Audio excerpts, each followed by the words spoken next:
Hello, so we're now going to look at, I've realised from the other video that when I draw I kind of put my head in the way, so I'm learning all the time. So now what we're going to do is going to look at split flaps, which is part of P10 asks you to describe the operation of split flaps. So split flap, what you've really got is you've got the aerofoil, and what we're going to do, we're going to cut a section out of the aerofoil like that, and if you just draw like a schematic diagram, and then we're going to allow that, so that section of airfoil stays there and this section comes down like that. So it's just basically splitting the wing. Now this is this goes back to like things like the Hurricane and Spitfire and things like that, World War II aeroplanes, the ME-109, the Mustang. Actually, I don't know about the Mustang, I think I had normal flaps.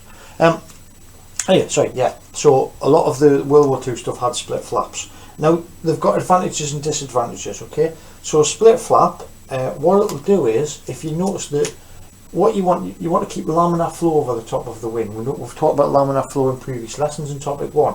And as you see, the split flap keeps that laminar flow, so you're not getting turbulent flow. With a standard flap, I'll just draw it over here. With a standard flap, you would get this, and then you would have the flap down. And when it's fully down like that, the air is going to struggle, really struggle, to change direction at this point and stick to the wing. Okay, we've said that air has viscosity and air is sticky, so it's going to really struggle to stick to the wing at that point, as you can see there. And what it might do, it might unstick from the wing. What we called it in topic 1, we called it, what we call it now? In topic 1 we said that the velocity gradient would, the top of the velocity gradient would overtake the bottom, and we'll get turbulent flow like that, and that turbulent flow is going to cause drag. Now on takeoff or in combat, we don't want drag, okay? So on takeoff we want a nice laminar flow over the top of the wing, and the split flap gives you that. Yeah. As well as that, when the aircraft stalls, so at a high angle of attack, with a plane flap, if you think of that angle there, let's say at that angle, then the air is going to stay laminar, okay, at that angle. But if we then increase the angle of attack, so we take the relative airflow, and we'll just draw another one here. So if we take the relative airflow, this is with a standard plane flap. If we then draw that sort of, if we draw that, give it an angle of attack, and then put the same angle of flap down, you're going to see, obviously, that if it would stay laminar there, it's not going to change direction and start going straight down. Okay, so you're going to get turbulent flow. However, with a split flap, with a high angle of attack, we'll just change this to a split flap. There we go. So, and now, what we've got is, we've still got that change of chord line, yeah, but you're going to maintain the laminar flow over here, so laminar flow is still going to be there. You're going to get a lot of foam drag here, okay, you're going to get a lot of foam drag at this point here, which is what you want to slow it down, but you're also going to change the relative chord line, so this part is going to be cambered, okay. Now that's going to deflect a fair bit of air down this way, and that's going to give you some increased lift in that direction there, or well, probably once you add all the maths together, probably in that direction there. Okay. Lift acts 90 degrees to the relative airflow. Okay, so I've just made a mistake there, so I'll just say if the relative airflow is from that direction, yeah, any lift produced is going to be up in that direction, kind of. There's a lot going on in that drawing there, so I'll just delete that for the time being, and we'll go back to our split flap there. So what can we say about split flaps? They work in the same way in that they, just draw that in green, so there's that's your chord line. Now you've modified your chord line, exactly what we talked about with prime flying controls. We've modified the chord line, we've given an increased effective angle of attack, and as you can see from that, you've increased that, so you're going to create more foam drag. So they do create more foam drag, but they keep the floor laminar at the top, so they mean you can go to a slightly higher angle of attack without stalling the aeroplane, because you've kept the laminar floor on the top. So that's the advantage of, one of the advantages of split flaps. Okay, so you can go to a higher angle of attack, you keep the laminar floor, so the aircraft isn't going to stall as easily as it would, so you can fly at a lower speed without stalling. Yeah, and we'll keep to that for now without going into too much detail. There's a lot more of the things that split flaps do for you, but that's the kind of basic level 3 version of that.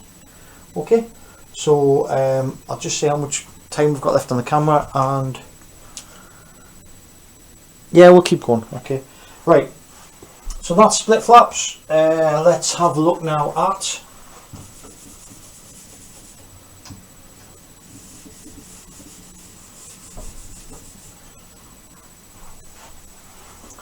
I'm going to go for fowler flaps. So, fell over there. I'm trying to do this from my knees at the moment. Right, so fowler flaps, what we've got? Your fowler flap goes like that. And now we're going to take a section of flap here and we're going to slide it back over on a track like that. So what it looks like when the fowler flap is deployed. Right, you have the fowler flap. Now you have slotted and unslotted fowler flaps. So I'm going to do a kind of, yeah.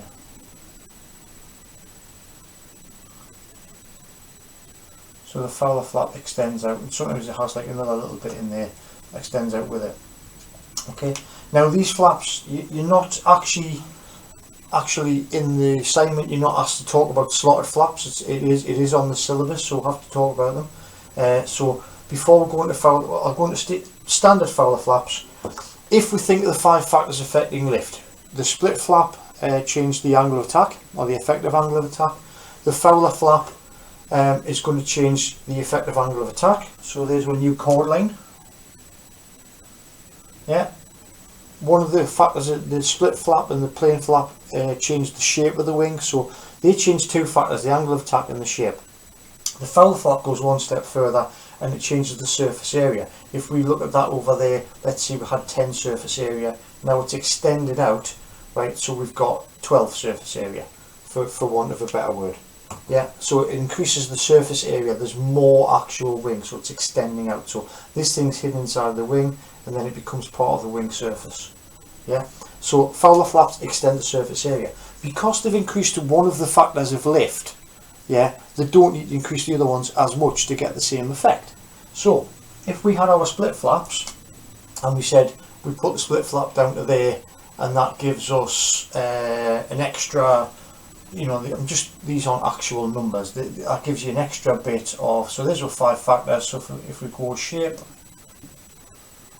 yeah, okay, and angle of attack, so +1 shape and +1 angle of attack. So if you had your standard lift was, I don't know, let's say 10, with a split flap down in that thing, you've got a bit more shape, a bit more angle of attack. Now you've got 12. Now with the fowler flap, what you've got is, you've got your angle of attack's changed, your shape's changed. Yeah, so shape scores 1, angle of attack scores 1, and then you've also got surface area. So your surface area +1. So now if you had 10, yeah, you've now got 13 lift. So they're slightly more efficient in that way. In engineering, in science, everything's a drawback. So if you increase the surface area, you're going to increase the skin friction slightly, so it's going to create slightly more skin friction drag, but you're going to get a lot more benefit from having more wing area than you are from having a slight increase in surface area drag. Okay, so again, it's mainly advantages. We're going to make a more curvy wing. It's going to have more camber. Yeah, so they are, that's the thing. I think. More camber, more angle of attack on the bottom section. Now the other advantage of the fowler flap, if you remember, the split flap maintains laminar flow over the top of the wing. The fowler flap doesn't do that as well. Yeah, so a fowler flap really extended. If you look at the 737 and a couple of airlines now, the flaps come down to about here on landing. and they almost act like air brakes. Okay, so on landing the flaps will extend all the way out from the wing. They'll all come out in little sections, and they will extend all the way down and create a lot of drag to slow the airplane down, which is what you need. Okay, so just to extend on that then, now this one isn't on the assignment. It's not on the, sorry, it's not in the same, it's not the BTEC criteria, but if we just look at the same flaps there, and we're just going to add slots to them. Okay, so what we're going to do is we're going to take some of this high pressure air underneath the bottom of the wing, or it's not high pressure air, it's just standard pressure air.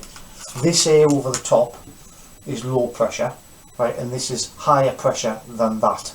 Okay, so it's just, we'll just call it high pressure air. So if we take some of that and we put some little slots in here, we're going to allow that to leak through. Yeah, so when this air is being asked to change direction, it thinks about becoming turbulent, or as we know, transitional. Okay, so it thinks about becoming turbulent all the way down here. Yeah, what we'll do is we'll get the high pressure air to leak through a slot, add to that, it gives it some velocity, right, it just speeds it up a little bit, and it basically slaps it into, you know, gives it a bit of a, you know, were you thinking about becoming turbulent? Yeah, I was. No, you're not, right? And it kind of slaps it into sense and keeps it laminar. Okay, it doesn't actually slap it, I'm just taking the mic, but it adds velocity to that air, right, and it's going to keep it laminar for a slightly longer period of time. It's just going to add a little bit of energy to the air and keep it in a laminar state as best as it can. It doesn't work forever, you know, you get to sort of take the mic angle and it's going to become turbulent whatsoever, but those little slots, right, in between the flaps, as they come down, are going to re-energize the flow. That's the sort of technical term to use. It's going to re-energize the flow. Where the flow's going like that, it gets an extra bit added to it, and it just pushes it in that direction, which gives it more energy, and it helps to keep it laminar for longer. If it's laminar, it's still producing lift, which is what we want.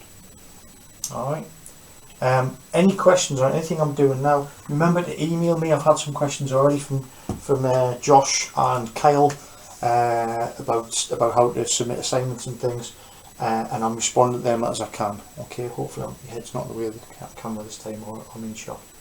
Right, so that is fowler flaps, and that is also slotted fowler flaps. If you put some slots in, it re-energizes the flow. You don't need to talk about the slots on the assignment if you don't want to, but you do need to talk about the fowler flaps and how they work. Okay, they increase the surface area, right, which is one of the 5 factors affecting lift, and they also increase the angle of attack and the shape and make it more cambered. So they're a really efficient type of flap.